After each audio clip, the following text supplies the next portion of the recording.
two talks that I've been giving over the last few hours, the last few years. I've also been giving the last few hours. The last few years under the title of Kabbalah in 1 hour, and they're two very different talks. There's a talk that I kind of give everywhere, and then there's a talk that I give in certain places, particularly in America and so on, where people want things that are much more, a bit ooga booga, la la, and, you know, a kind of a more self-transformative kind of cuddly feely talk. And neither of them have really ever made me that satisfied, and I am going to try tonight to synthesize the two. What I will warn you, and what I will preface before anything, is that it is impossible to talk about this subject without going into some ideas that for some of you will be mystifying, but perhaps even incomprehensible, and you won't necessarily understand what I'm talking about. I'm also telling you that even if you do understand what I'm talking about, and I'm sure many of you will, be aware that there are layers deeply hidden in the crevices between the things I'm going to talk about. That is the nature of the topic. Kabbalah, for want of a better word, is a subject I have spent a lot of time with. And it is the one subject of all the things I teach that where I know enough that I could probably call myself a student. It is, in fact, something I've started when I was young, but it needs some unpacking, it needs some unraveling. And one of the great things that's missing when people talk about Kabbalah today and when they go into it is a wider framework context of what it is and where it sits and what it's trying to do and what its main outlines are in terms of ideas and in terms of its experiential effect. So I want to cover all of those things, and if we can achieve one thing, it's to come out this evening understanding that basic framework, so that when the word Kabbalah comes up at that fancy dinner party you're all attending, that you will know what it is and you'll be able to at least listen or contribute intelligently on the major things, and you'll also hopefully be able to sort out when people are talking nonsense, as so often happens in this field. Now, there's a lot we're going to say, and I'm going to preface it the way that all Kabbalistic texts preface themselves. There are many roads into Kabbalah, but they all start from one basic point that all texts talk about. So I thought it would be ridiculous if I didn't at least point to that for just a minute. I'm going to talk about something for a minute, and some of you are going to go, why is he talking about that? But it becomes evident the deeper we go into it. So just give me a minute. And that is that 99% of Kabbalistic texts want us to understand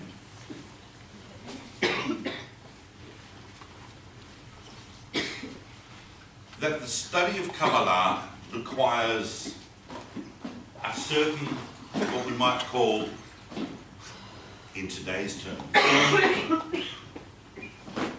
a certain vibration of consciousness.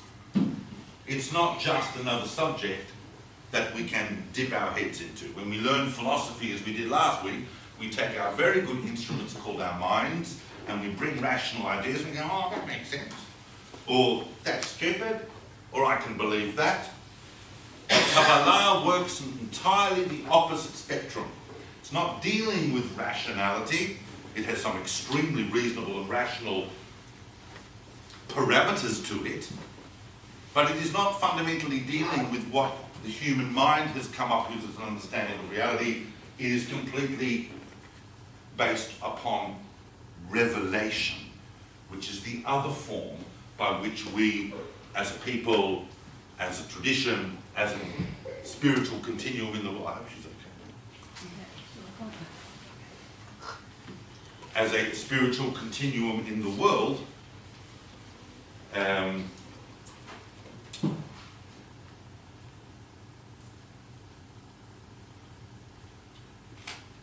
the way that we know things. Last week we spoke about rationality, and tonight I want to talk about revelation. But all Kabbalistic texts point to a particular verse that they want to encapsulate this, what we might call vibrating superconsciousness. Anyone know what that verse is? What is the verse that is the foundation of all Kabbalistic speculation and introspection and study?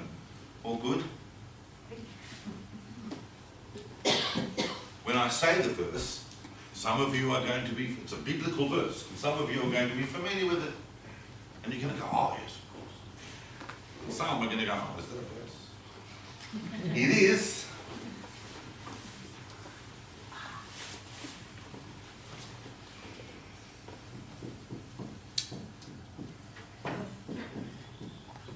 Reshit Chochmah Yirat Hashem. Which, if we were to very, very basically kind of art scroll translate that, it will look something like the beginning of wisdom, yeah, is the fear of the Lord. That's how that verse would look in something like an art scroll translation, but that's not what it means. Naturally. The word Reshit is a huge word in Kabbalistic discourse. It of course means beginning, and we find that in the very first word of the Torah itself, Bereshit, in the beginning. And the verse is telling us that Reshit is Chochmah, is this thing called Chochmah. Chochmah is, what do you think Chochmah means? What does Chochmah mean? Wisdom. People think wisdom. Wisdom is a meaning of Chochmah. But Chochmah is actually fundamentally translated as Chochmah. Once we start understanding that, we can start putting ourselves in the Kabbalistic consciousness, because Chochmah is not just a word. It is a word composed of two other words. Those two other words that compose the words Chochmah are the words Koach Ma, the power of what. And Ma itself is a huge configuration in Kabbalistic discourse, because Ma, meaning what, is the numeric value 45, and the same numeric value as the word Adam. The power of humanity. Reshit Chochmah, Reshit Chochmah, but the other meaning, what's another meaning of Chochmah? I'm going to tell you what I think is the English equivalent that best encapsulates Chochmah in contrast or in comparison to wisdom. It does mean wisdom, but it also means what we might understand as science. Chochmat HaTeva, what they call, the sages call Chochmat HaTeva, the science of nature, which is really a general word for all natural sciences. When people talk about Chochmat HaKabbalah, they very often are referring to what really they mean as the science of Kabbalah, and these two understandings of the word Chochmah really are reflected in the two basic overarching ways in which Kabbalah has been understood by different streams of thought. Some see it as a deep, intuitive, revealed, mystical wisdom, and mystical because you really only, the words are really only a conduit to the actual thing that you're seeking behind them. Or they have understood Kabbalah as a type of science, that you can actually take certain axioms and paradigms and meditations and practices, and you can create certain energies, and you can affect yourself, you can affect the world, you can do things. Or, even if you're not doing things, it does give you a framework, a cosmological framework by which to understand this reality. That is a science. So these two really are the ways in which Kabbalah has been looked at, and I'm hoping that I can touch upon some of those trains of thought so we can see how they evolve into what Kabbalah is today. And then, of course, this phenomenal expression, Yirat Hashem. So you say to most people, what's the meaning of the word Yirah? And they go, fear. But really, in Hebrew, fear is pachad. What do we mean when we say the word Yirah? Awe. And what are we in awe of? Yirat what? Yirat, now we say Hashem, meaning the name, and I've written that as a hey with a little chupchik on it, to represent that, but really what Kabbalistic literature is talking about when they say the awe of the name is they mean the awe of the actual name. We have a name of God in the Torah that we don't ever pronounce. One, because it's too holy to pronounce, and two, because we're not even sure how to pronounce it. It's composed of the letters Yud, Hey, Vav, Hey. I don't want to draw it on the board because I won't be able to rub it out.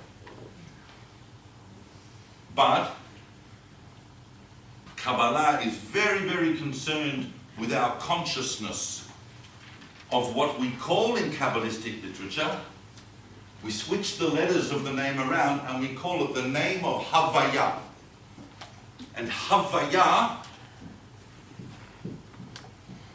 which is composed of the name of God, the letters of the name of God but switched around, that word Havaya itself means being.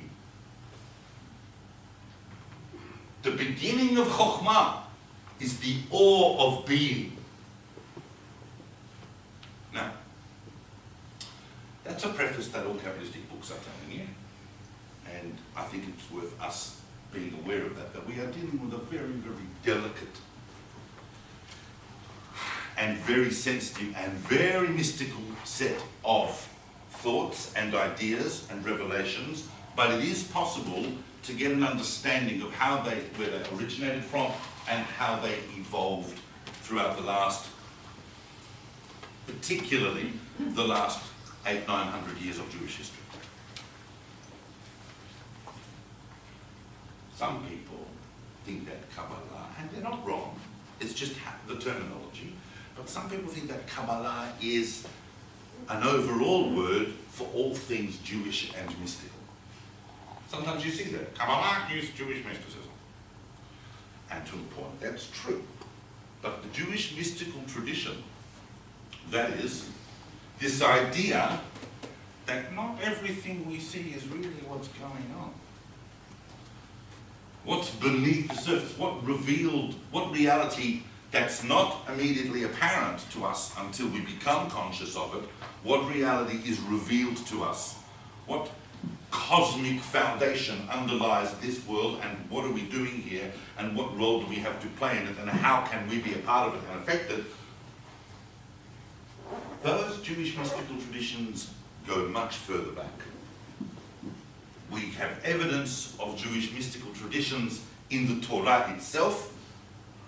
Hanistarot la'Hashem Elokeinu, the hidden things are for God, and we're just dealing with the revealed things.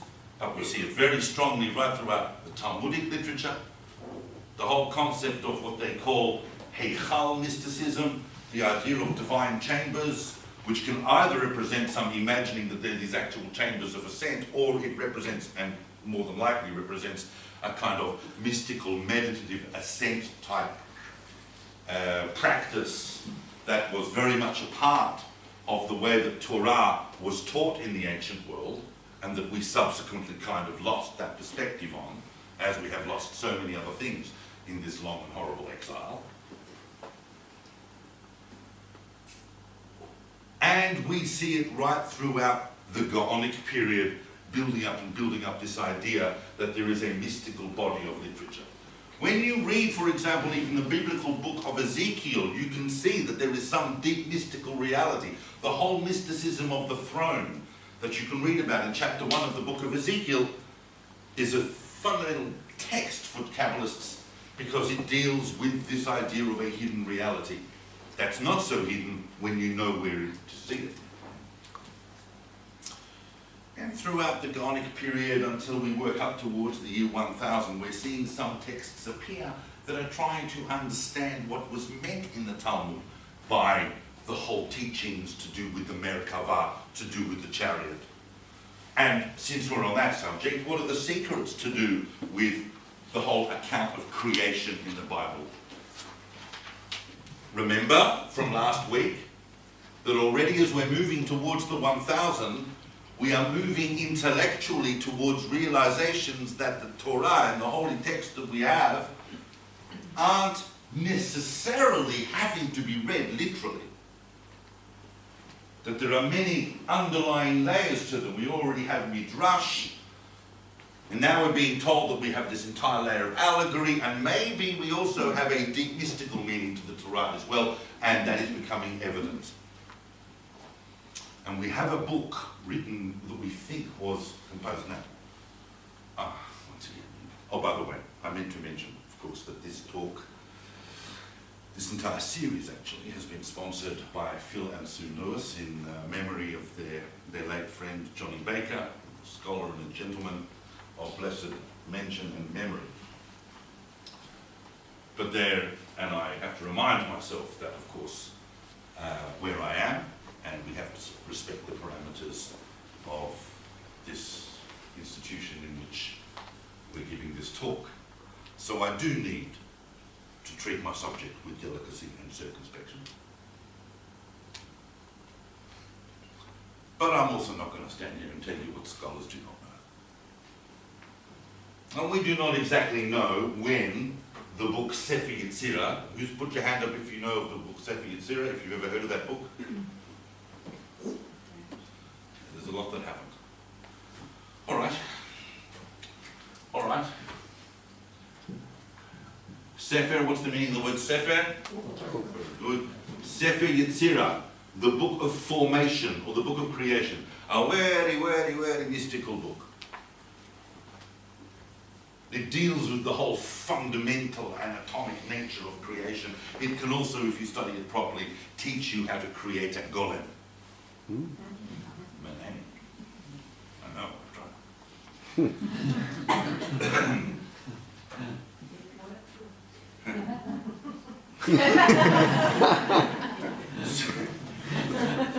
The book of formation is not strictly speaking a Kabbalistic text in the way that Kabbalah is understood in today's world of scholarship.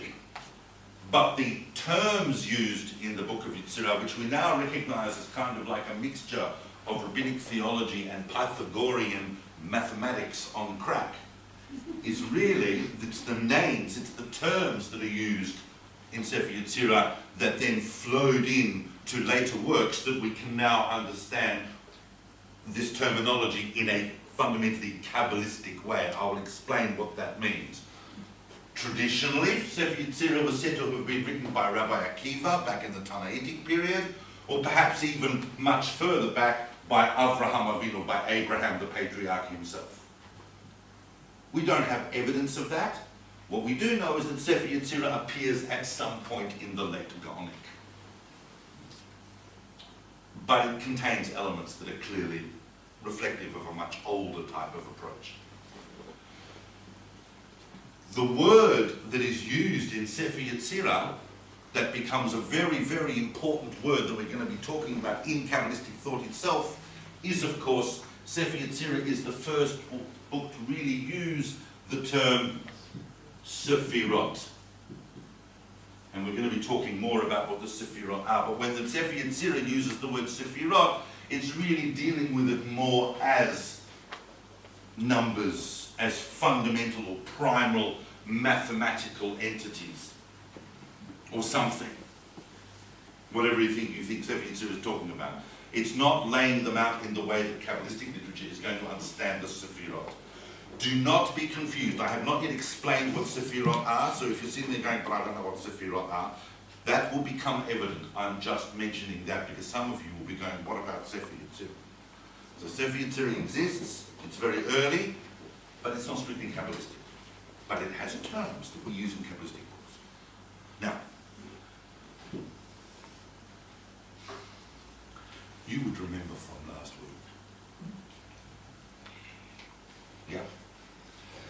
that Jewish philosophy in the High Middle Ages, when we talked about, remember we spoke about Jewish philosophy going through its Aristotelian phase?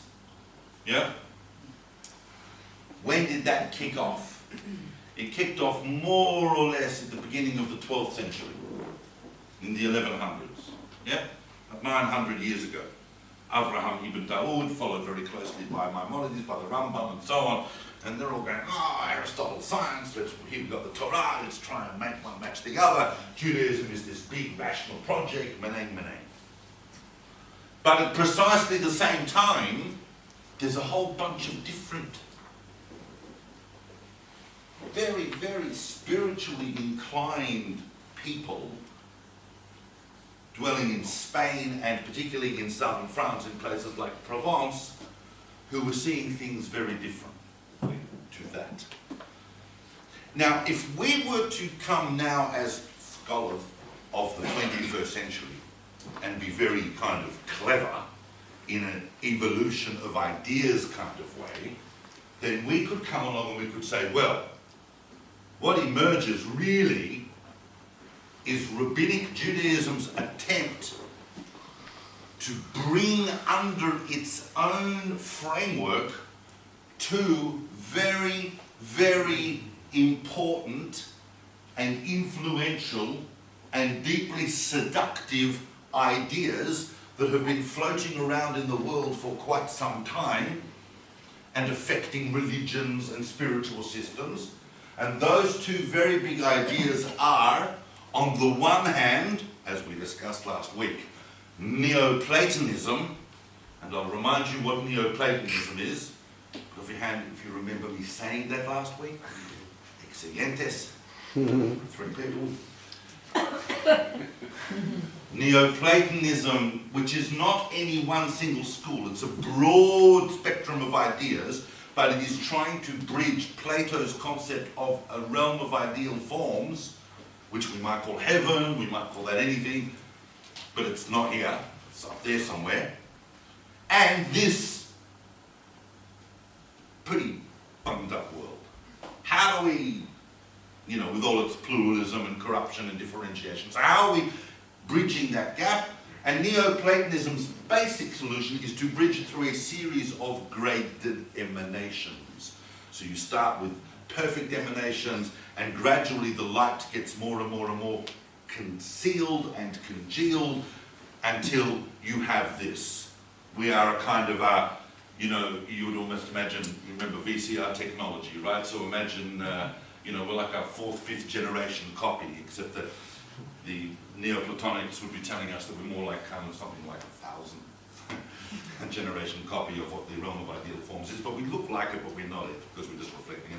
But you have these series of emanations, and those levels of emanation can be ascended and descended mentally and spiritually, and also creation is affected through those emanations. So on the one hand, we've got Neoplatonism, and the other big idea they want to bring in, which is once again a very, very, very influential idea throughout religions and spiritual systems. We see it, in fact, right across not just the Middle East, but going deep into Europe and deep into the Orient. We see this idea, which today we would group under the general umbrella of Gnosticism. Now, Gnosticism is many things, but one particular aspect of Gnosticism is that the world is represented as a fundamental and primal conflict between two forces, good and evil.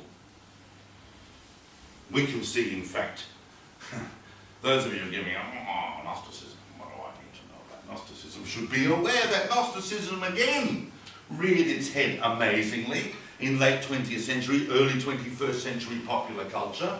All of those movies you're so fond of watching, or I'm so fond of watching rather, everything from The Matrix, Lord of the Rings, all of these represent this fundamental Star Wars, classic Gnostic movie, the fight between the side of light and the side of darkness, good and evil.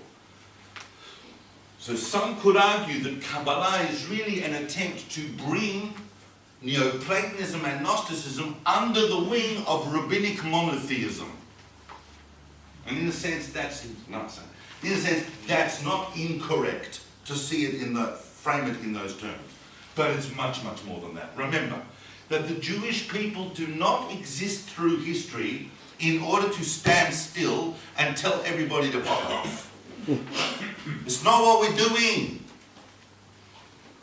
We are revealing the will of the Creator through history by synthesizing as much and processing and elevating ideas as much as rejecting them. There are ideas that the Jewish people have to reject. A priori.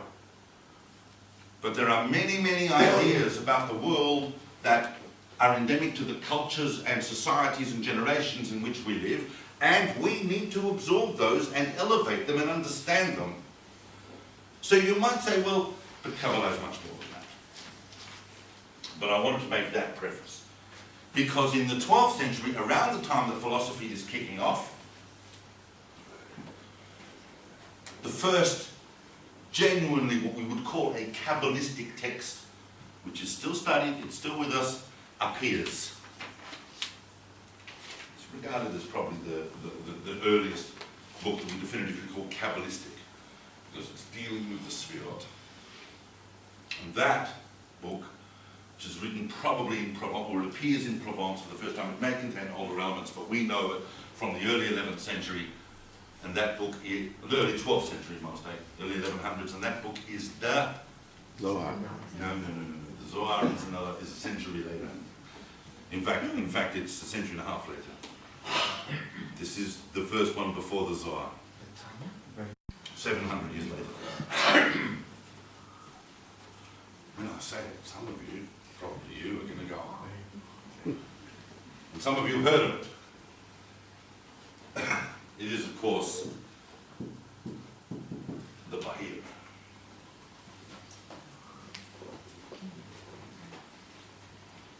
Oh, come on, who's heard of the Bahir? Okay, all right. There's a very important text called the Bahir.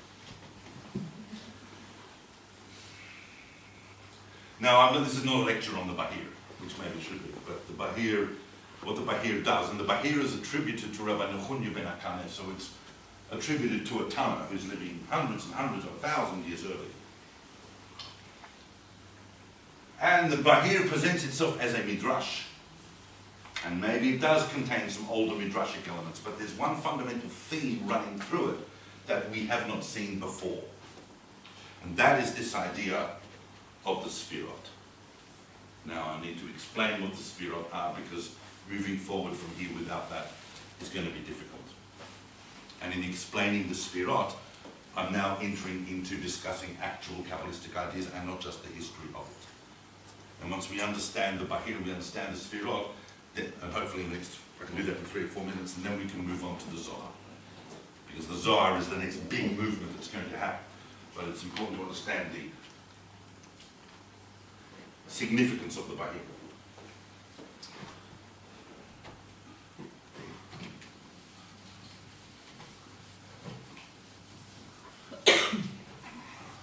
Those of you, by the way, who are interested in the Bahir, and in fact, for some people, the Bahir is the first Kabbalistic book they ever read, and it's the only book they ever read, because you could spend a lifetime just inside the Bahir. So although we're going to talk about the next 900 years of development, you could spend your entire lifetime just in the Bahir. But I want to talk about the Sefirot.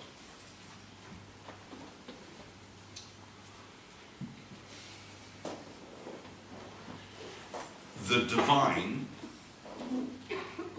God creates the world. Not just created the world, but creates constantly. God essentially exists outside time, but the whole of reality is constantly created and interacted with by the divine. The divine is embedded in reality and emanates into reality, and is inside reality as much as outside. And when I say reality, I know that some of you are thinking, how can I define reality, David? Well, I'm going to take the common understanding of reality. In other words, this. least unless I'm on some amazing drugs, from my perspective, is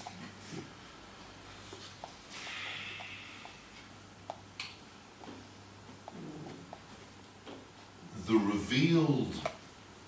fundamental revealed principle that Kabbalah wants you to understand is that God interfaces with reality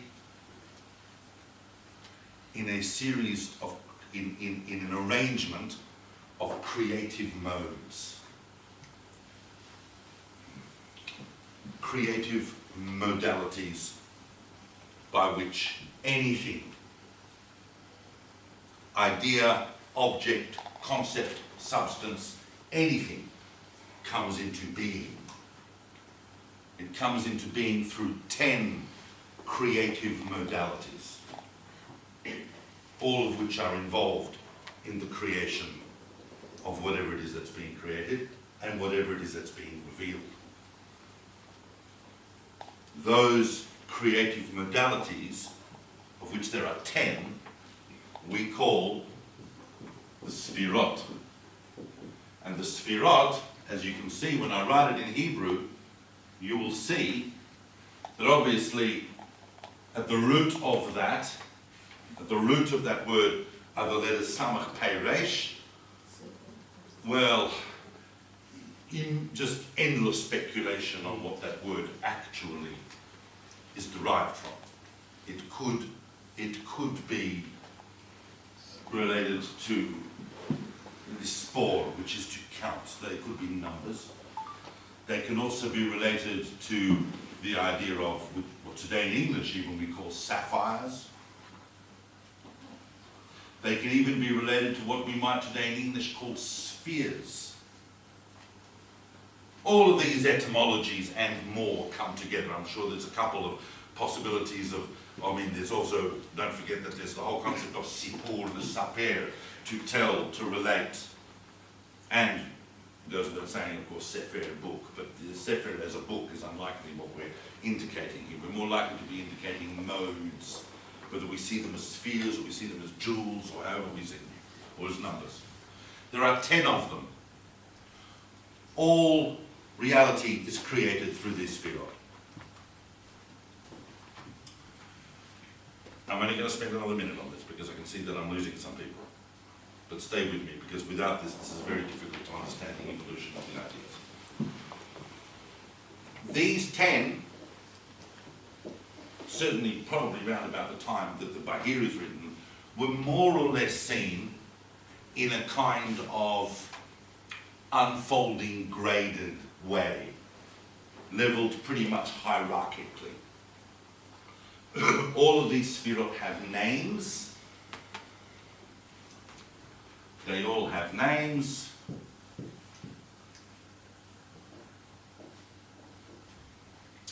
And they all represent divine creation and divine interaction with the world.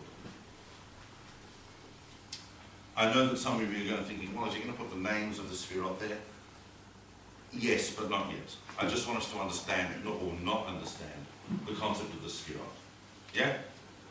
Now, the Bahir doesn't just talk about the Sfirot as divine creative modalities in some kind of vacuum. The Sfirot are embedded in our reality. One of the ways in which they are embedded in our reality is through Jewish history itself. Jewish history over time, due to its major players, is all cosmic representation of the unfolding of the Sfirot. Now, I'm going to have to jump because otherwise we won't have time. Towards the end of the 12th century, those of you who are interested in the Sefer Bahir should know that you want your Hebrew to be good enough to be able to go through it without translation, but if you really feel not confident of doing that, it was excellently translated and outstandingly annotated. That means a commentary upon to explain it by Aryeh Kaplan. That is one edition of the translation of Bahir. It's been translated by a few people, but I would recommend Aryeh Kaplan's translation of the Sefer Bahir, if you want to really, really come to terms with a Kabbalistic text. If you want to just have a few Kabbalistic books in your library, that is one that I would recommend. I'd also recommend, if you want, Kaplan's translation of the Sefer Yetzirah. But that is a bit overwhelming. The Bahir is beautifully translated by him. But at the end of the 13th century, another revelation appears that takes the whole doctrine and understanding of the Sfirot a step further. And that, of course, is the appearance of the Zohar. Now, I've got to explain, just so that you're thinking I'm not just listing books on the board. You can imagine in a talk like this, I don't have time to talk about things unless they're incredibly important. The Bahir is very insignificant. But the Bahir to the Zohar is like going from a biplane that was invented by the Wright brothers, yeah, to a 747 or an Airbus A380. What has happened to these ideas and this revelation, this level of mystical exploration and revelation that we're not finding written on the page, but must have been being developed as an oral transmission, and a mystical oral transmission is now reaching its full flowering in the Zohar. The Zohar is thousands of, but the Bahir is like this. The Zohar is like this. It's thousands of pages. It's effectively one great, big, gigantic poem. Written in Aramaic, composed in Aramaic, but an Aramaic that belongs uniquely to the Jewish people as a language that was composed in order to be able to encapsulate these concepts that it wanted to give over. It's not heresy to say that the Zohar is from 13th century Spain. You are aware that there is a fault line in Jewish scholarship, are you not, about the Zohar? It's very, very contentious. And it basically falls on the line of secular academic scholarship versus religious scholarship. In the religious world, the Zohar was written by Rabbi Shimon Bar Yochai, a Tana, a student of Rabbi Akiva, living in the 2nd century after the Bar Kokhba revolts. According to academia, the Zohar emerges in 13th century Spain because it was written in 13th century Spain. But either way, it's not an issue. We don't always have to be looking back at revelations that we're trying to live up to. Revelations happen constantly throughout Jewish history because all of Jewish history is cosmically important. All of it, including our own generation.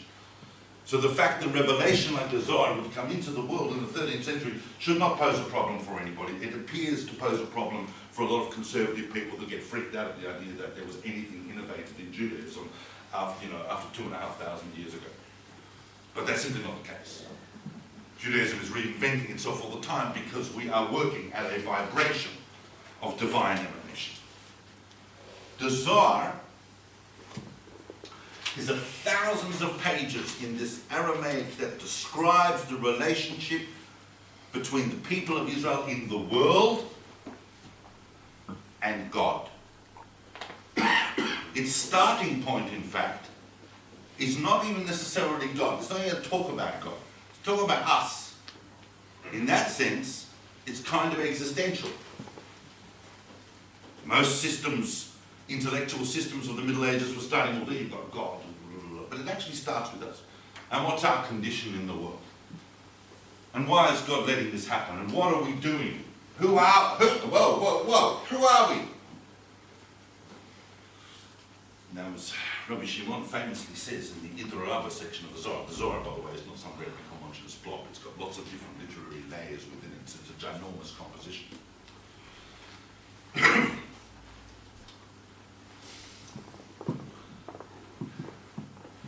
The Zohar wants us to understand. Now, I'm not saying that these ideas are not in the Bahir if you were to read the Bahir carefully and try and see them in there, but they're not where the Bahir is. This is where the Zohar is.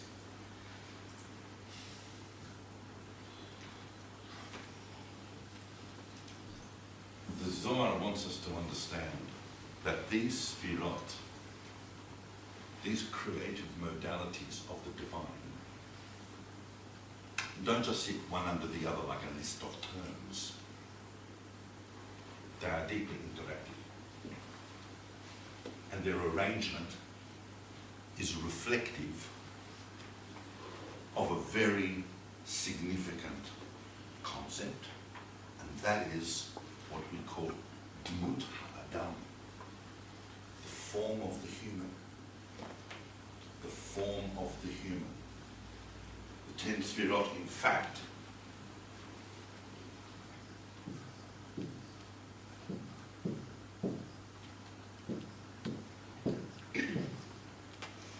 sit like this, where we have head, and body, and arms, and legs. It is not the case, that we have reified the Sfirot into some divine form, God forbid, but the exact opposite. We look like we do because we are reflections of divine creativity. We, individually and collectively, are actually microcosmic packages of divine creative potential. Human beings are nothing less. That's why human beings are incredibly special, and they are very important in the universe, because we are actually even built in the divine form, which Genesis tells us.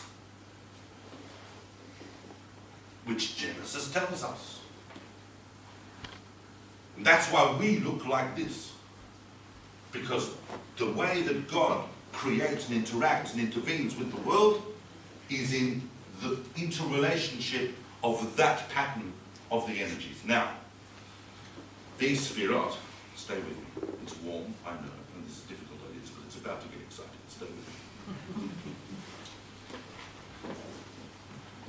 Because the reality is, I'm going to say something that I probably should be, I'm not going to go into this in detail, I'm not. But the reality is that this symbology is parallel to the symbology of the form of the divine name itself. The divine name itself is representable in Dmut HaAdam. Put your hand up if you understood what I just said.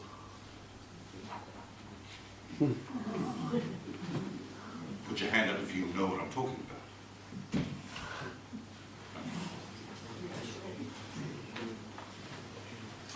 Because the letters of the divine name, when written vertically, make an Adamic form. And that fundamental point occupies half of Kabbalistic literature. The implication, of course, is that we as humanity are far more of the divine than we realize. That the essence of the divine is actually challenged to us as human beings. Not just collectively as humanity, but as individuals. Our uniqueness and our individuality, and hence our free will philosophically, is the one thing that we share with the divine. Well, let me begin myself. Just one more minute on the Sfirot, because it's important to understand the dynamics of what I'm talking about. Otherwise, people are going, what's he talking about? Some of you are familiar with this. I'm going to do it very quickly. Yeah? The top Sfirah is what we call Keter. Keter means crown. This is Chokhmah. You say wisdom, but I just said it. Chokhmah is Chokhmah. Binah, which is commonly translated as understanding. Yeah? I'm only going through the names very, very quickly, and I'm just going to show a few things. These belong in the head of the Sfirot, because they really are the intellectual components. In fact, if we were to properly represent this, watch. If we were to properly represent this, Keter would not be here.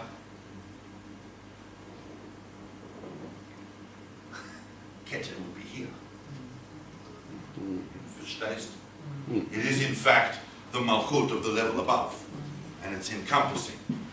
When Keter is not up here and embedded, it actually appears here under Chochmah and Binah as Da'at. Knowledge. Knowledge is internalized and processed superconsciousness. Da'at, that's why you get Chochmah Binah Da'at equals Chabad. Because the whole philosophy of Chabad, and we'll talk about this next week when we talk about Chassidut, is really focused upon these intellectual aspects, which both exist cosmically, and the Sfirot, and the different higher realms, and in us. Why? Why do they exist both in the higher worlds and in us? Because we're a reflection of the divine. And our reflections of that. Alright. This is Chesed. Chesed means benevolence, loving kindness. This is an outgoing energy. This is the pouring forth. This is what we might call the green light, traffic. Go. Gvura. I'm doing this very quickly. Each of this you could write books. In fact, books have been written. Gvura. Strength or might, representing limitation. The red lights on traffic. If all traffic was green lights, it would be mayhem. And if all traffic was red lights, it would never move. You need both of them to create the harmony we call traffic. A banal analogy, I know, but it works quite well. And this harmony of those two, out and in, or extension and limitation, is what we call Tiferet, which the real kind of essential implication of which is harmony.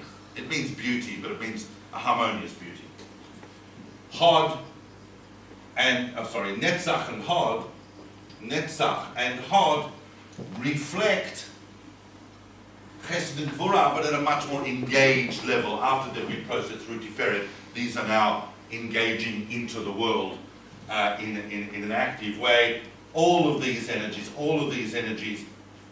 are collected in Yesod, foundation, which is represented in Dmut HaAdam as the genital organ, and Yesod, of course, being that primary foundation, amends itself very, very well to those who've tried to synthesize the Sefirot with the chakra system or other, or Kundalini or other systems that are coming, or other ideas that are, or not ideas, spiritual bodily frameworks that are coming from other spiritual systems.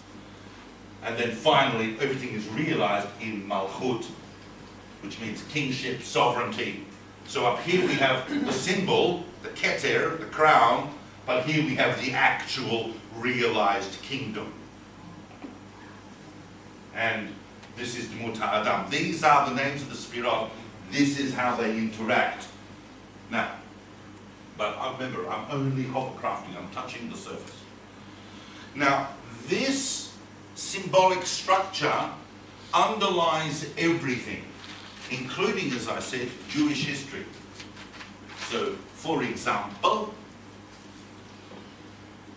Abraham is a full representation of the concept of Chesed. Yitzchak, Isaac, is a full in-earth cosmic representation of Gvura, and Jacob of Tiferet.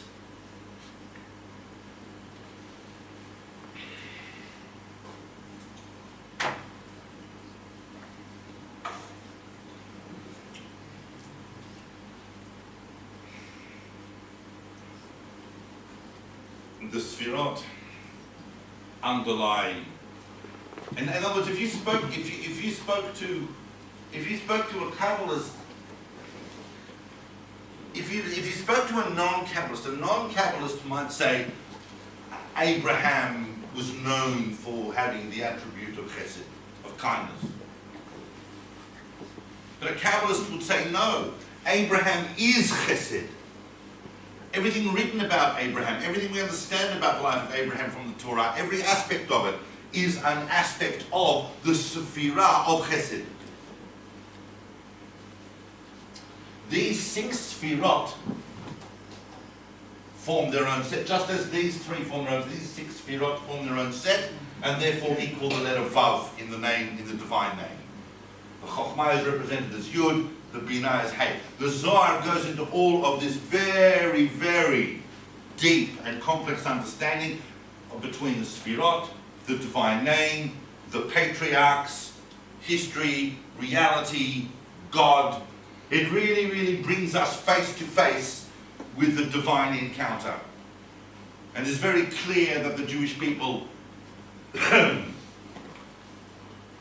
are in a bit of trouble. We're in this exile. But of course, this exile has a purpose.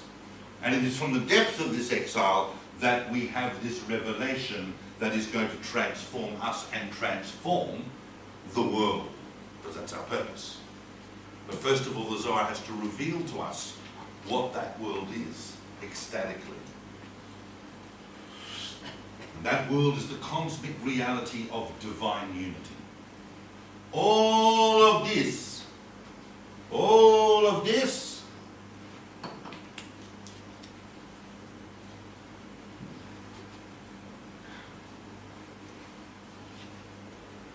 have to tell you something. Some of you may not realize I have to tell you this as a preface before I say what all of this is. There are genders in the world. No, not agendas. Genders. Oh, quite a few.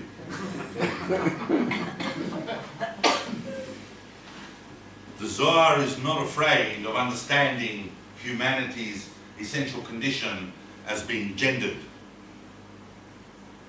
But you're not really who you are. I mean, you think, you're not what you see in the mirror. That's religion. Believe me,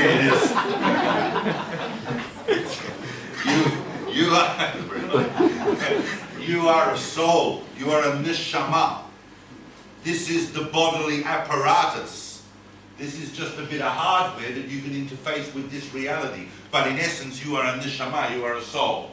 Sometimes your soul has appeared in history as a man, and sometimes as a woman. But in essence, all neshamot are feminine. Hallowsville. Sisters, we are all women. But in this reality, we are born sometimes in various generations into male bodies. But even our maleness is part of the general concept of the Jewish people, of the divine, which is the feminine aspect of the divine, which is the Shekhinah. All of these Sefirot are masculine, and Malchut, the Shekhinah, is feminine. The Zohar is deeply, deeply preoccupied with the concept of uniting masculine with feminine. Therefore, the Zohar does not shy away from erotic and sexual imagery. Of course, the great massive text for the Zohar, apart from the Torah itself, is of course Shir HaShirim. The Zohar sees the unity of man and woman as the true embodiment of the divine. And we're obviously not going into that in detail now, but that has had a huge impact on resisting the tendencies within Gnosticism, which subsequently reared its head in Christianity, to see sexuality and the unity of men and women in sexuality as something undesirable or something not quite right. Judaism and Kabbalists are not just okay with sex, they're deeply into it.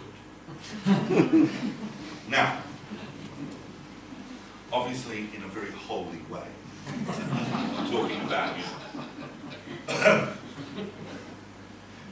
KabbalistsIlike.com. Now, these are the Sfirot. Now the Zohar's impact is immeasurable. Immeasurable. Ouch. Ouch. Ouch. I don't want to go as long as I went last week, but I may have to go 5 minutes. Just bear with me. The Zohar's impact. Now, those of you who are interested in seeing what the Zohar says, because my summary is not even adequate to summarize, but should know, of course, that the Zohar has been translated into English a number of times. The Big Daddy translation that everybody is using now is the most recent one, which is, you may have seen in the yellow volumes, the Pritzker translation, which was done between about 2002 and finished last year, 2017, had quite a few contributions from Malvern as well. But the Pritzker Zohar, which is in 12 volumes, is a very big thing. But if those of you who want to get into the Zohar, get a hold of a volume of that and dive in. The Kabbalistic ideas are transmitted through their texts. And I can't stress that enough, that we need to engage with texts. Yes? Sure. You'll see it if you're looking for it online or in shops or anywhere. It's referred to as the Pritzker Zohar, since Margot Pritzker sponsored the whole thing. And the translation is by Danny Matt. When I went to visit him in Berkeley, up in the hills near San Francisco, I approached his driveway and I could not believe that his car number plate said Zohar. And I nearly turned around and walked away, and then he explained to me that that's his wife's car, and he would drive such a thing. But anyway, but Danny Matt has been the editor-in-chief. A couple of the volumes, one of the half volumes were actually done here in Melbourne, so it was it's a huge project.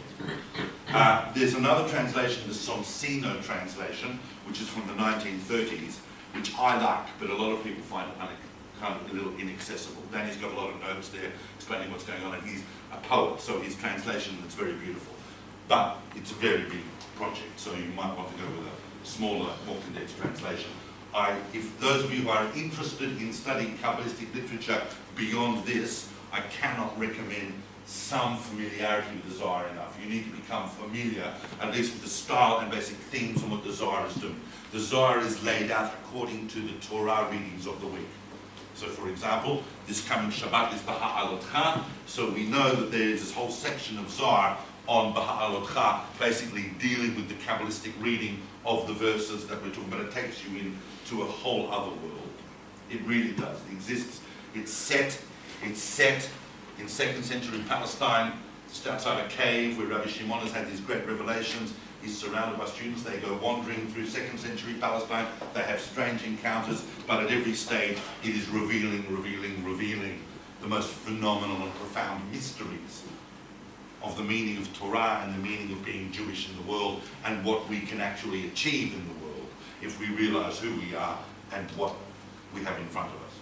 Some parts of the Zohar are a little more dark. Some parts of the Zohar go deep into the concept of exile and what's causing the exile, and how we can get out of the exile. Just bear in mind the summary of all that is the Tikkun Zohar says, Begaluta kulhon shatyam, that in exile everybody is stupid. Because exile is a dislocation. We do not realize that we're not awake. All right, now, once we have the Zohar, we're really already inside the history of Kabbalah, and you could spend your time in the Zohar saying, I'm a Zohar scholar, and that's it. Right? And I don't really read anything. I'm a Kabbalist. My world is the Zohar. And the Zohar is a world. But a lot's happened since the Zohar. A lot has happened since the Zohar. But the Zohar's contribute, the Zohar, the foundational literature and symbology of the Zohar, because the Zohar gives other Aramaic names to the Sfirot that have not yet appeared. Chokhmah, for example, in the Zohar, is not called Chokhmah. The Zohar is not talking about the Sfirot by the names. It knows the names of the Sfirot, but the Sfirot have evolved now into other uber-symbolic concepts. What is Chokhmah known as in the Zohar? Abba. What's Binah known as? Ima. Higher father and mother. The Vav, the 6 Sfirot of the body, are known as Zeir Anpin, the lesser countenance. Malchut is referred to explicitly, right through the Zohar, as Nukva, which is the Aramaic for female. The unity between Kudsha Brichu, the Holy One, blessed be He, which is basically what God is called in the Midrash, with the Shekhinah, is the essence of the performance of all mitzvot. These are not just ideas. The Zohar is telling you how to perform mitzvot with an intent to unify God with the Shekhinah. To basically help God become one in the world. Through humanity becoming an open and complete and pure and holy conduit for divine energy that can create a world in which God can reside as one. Now, that's all fine. But for the next 250 years, no one really understood this. Oh, really? Really. Like we're reading it and going, what is this? So it didn't sell that well. Well, its transmission and diffusion was not simple. First of all, because it's all manuscripts. And I mean, even today, all the manuscripts that we have from the Middle Ages, we have a few dozen manuscripts that survive till today. So the diffusion was difficult, the material was difficult, but everybody was talking about it and using it, its terms and its ideas, but not even sure what those ideas were. Now you would know, and we would talk about this in a different talk, and I can't go into this now, but historically you would know that there was this thing called the Spanish expulsion at the end of the 15th century. We touched on it a little last week. It affects all ideas, intellectual and spiritual. Yeah? A couple of generations after that, we see a revival of the Jewish world in a place that's going to become the center of the Jewish world spiritually for about 50 years, and that place is Tzfat. And in Tzfat, we're living the great halachic minds of that generation and the great Kabbalistic minds of that generation, literally down the street from each other. And Tzfat saw one Kabbalist and spiritual seeker and mystic sage arrive after another. The greatest of all of them, who only passed away when he was 48 years old, in around 1570, was Rabbi Moses Cordovero. We call him the Ramak. When you're at that dinner party, don't say Rabbi Moses Cordovero, say the Ramak. No one's going to ask any questions after that. Now, Rabbi Moses Cordovero took all of Zoharic literature and kind of did a little bit of a Rambam with it. He synthesized it and outlined its main features in a very, very famous work that's immensely influential called Pardes Rimonim, which literally means an orchard of pomegranates. Very influential book. In Pardes Rimonim, he basically explains the symbology underlying the Zohar and explains it philosophically. Now, not rationally philosophically, but as a kind of a panentheistic Neoplatonism, talking about nature and God and how that's all reflected in the ideas and symbols of the Zohar. It basically was the biggest thing about the Zohar by the time you get to 1570. And then, just a few months before the Ramak passed away, a young man in his early 30s arrived in Tzfat. He was born in Jerusalem, this man, and grew up in Egypt. And he sat on an island that his uncle owned in the Nile. And he sat with his copy of the Zohar, probably a first edition printed Zohar. The Zohar was printed for the first time in Mantua in 1558. Obviously, those of you who are wondering why that is because printing wasn't invented until nearly 1500. The fact that within half a century we have every major Jewish text printed is astounding. So 1558 is the Zohar, and in 1570, this man called Isaac Luria turns up, and when he first arrives in Tzfat, people think that he is there to study and to learn. But it soon becomes apparent that he is not there to learn, he is there to teach. And he, over the course of about 22 months after the passing of the Ramak, he waited till the Ramak passed away and then gathered a small group around him and downloaded to them, because there's no other word to really describe it, downloaded to them a vision of the divine and an understanding of the Zohar that completely exploded the whole of Jewish thought, and the whole of Jewish mysticism, and the whole of everything we thought we understood about the Zohar, and is basically the last great revelation, Kabbalistic revelation, until today. The story of Kabbalah of the last 450 years has been coming to terms with the teachings of Isaac Luria. Isaac Luria did not write stuff down. Everything was written down by his pupils. There are 4 or 5 main pupils, and there's basically 1 or 2 main pupils, and at the end of the day, there's really only 1 pupil that everybody knows. And this series of revelations did not just revolutionize Jewish thought and Jewish practice and Jewish spirituality and transform it, it transformed world understanding as well. This is not some Jewish guy sitting in Tzfat who thought, yeah, I'll write a few things and we learn it today. Newton and Leibniz were reading Luria.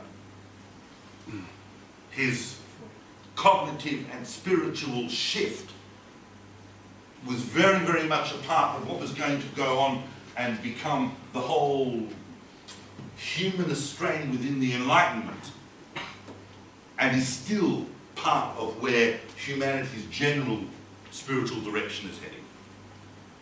So what's the shift? Very good. Obviously, my dramatic pause is because I tell you that shift. And you want me to get the shift before I have to finish, so that's very important. Thank you. Everything you thought you knew about God, forget about it. God. God left this place before it was even created. Whereas we might say that Maimonides put God up there rationally and kind of the Zohar brings it down, the Ari goes, it's way beyond anything even the Rambam could have negated. We understand that the world is created from nothing. You know that last week, right? You know that from Sartre, we know from the Rambam, we know it. It's now a basic tenet of Jewish thought. Where is the nothing in a God that is everything? Where's this nothing? What are you talking about? God is, in a sense, one, and God is also infinite, as well as God is nothingness.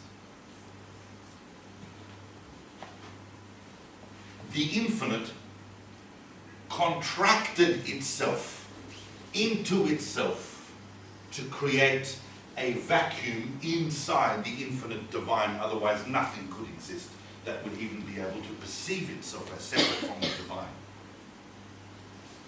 That act is the famous Tzimtzum. Into that vacuum inside God, God re-emanates in the form of a line. That's the light coming in, the divine light coming into the vacuum. As it progresses, this is a sphere, so it's going towards the center of the sphere. As it's progressing in, it's emanating circular spherot.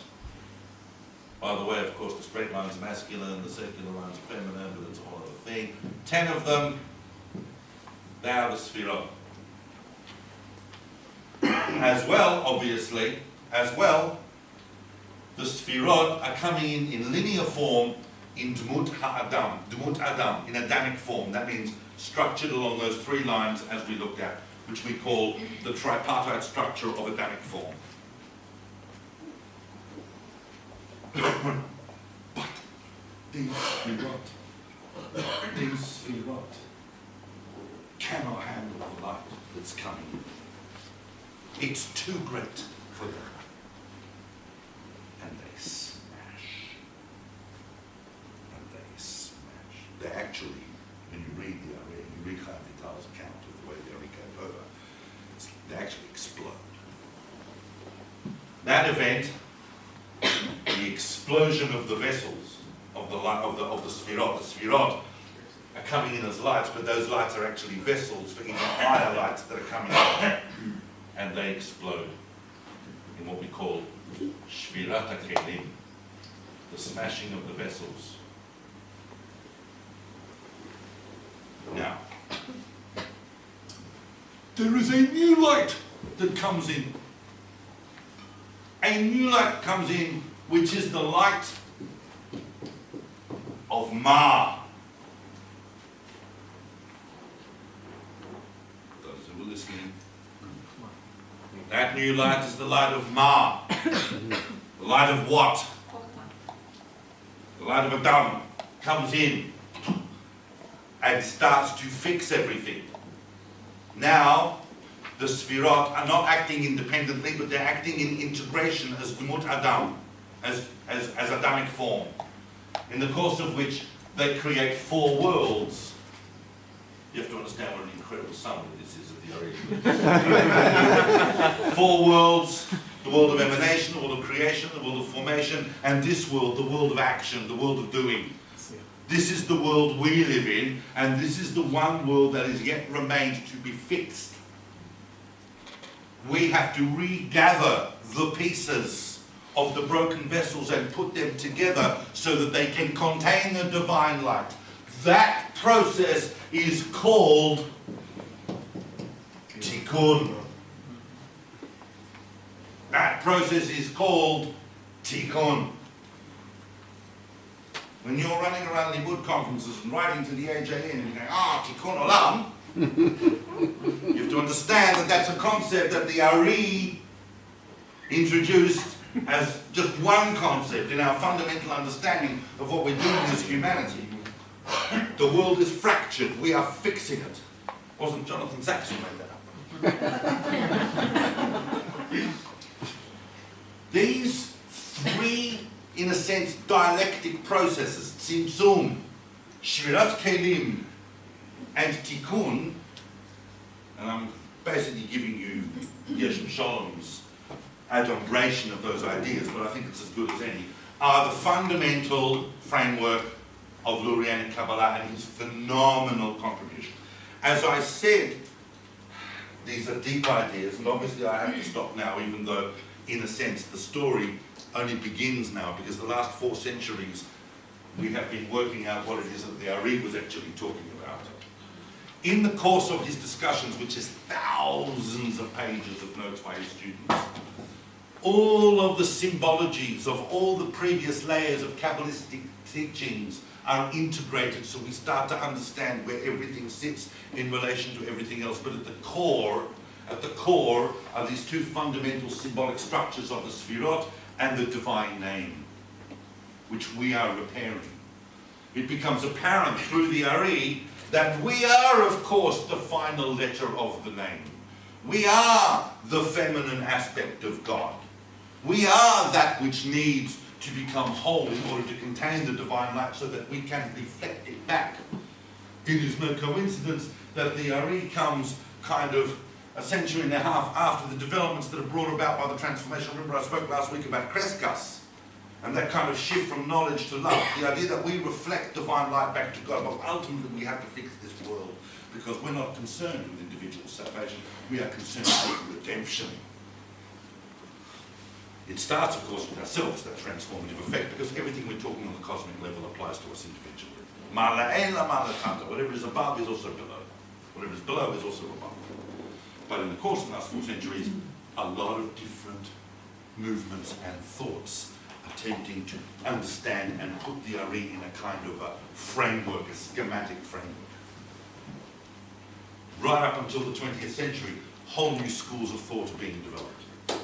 We may have to do that another time. I have come to the end of where I can get to tonight because I can see some people's brains are just splattered against the wall. But one of those major transformations affected by Lurianic thought we will be discussing next week, because next week I've been asked to speak on the revolutionary Hasidic movement and its transformation of paramount importance to the Jewish world and Jewish spirituality, which happened in the 18th century, so kind of like 200 years after the Ari, and how we got there and the effect that that's happened. So but always bear in mind that that is really just one of them. All of the different schools of Kabbalah that you've heard of, whether they are meditative Rashash techniques, or whether they come from the Vilna Gaon, or whether they are Schlagian technique, Schlagian Kabbalah, which evolves into the Kabbalah that Madonna's studying, and all of these different things are emergent from different schools. The Ramchal, Moshe Chaim Luzzatto, all of the different schools that have emerged in the last 400 years. But we're going to look at Hasidut next week. I know that in some ways what I have spoken about has been incomplete and confusing for many of you, but it is fairly contained. If you've understood that Kabbalah is transmitted through its major texts, if you understood that it is evolving our ideas and understanding revelation, but it's not, Kabbalah does not exist as an independent exercise from reality. It affects the person who studies it. It affects the world we live in. It creates history as much as it is part of it. So I urge you to maybe begin that journey. I'm happy for people to ask me independently, privately questions on anything I've spoken about. But to have that framework, to understand how it's evolving over time, is already useful, and I'm glad we made a start on that. So thank you for listening.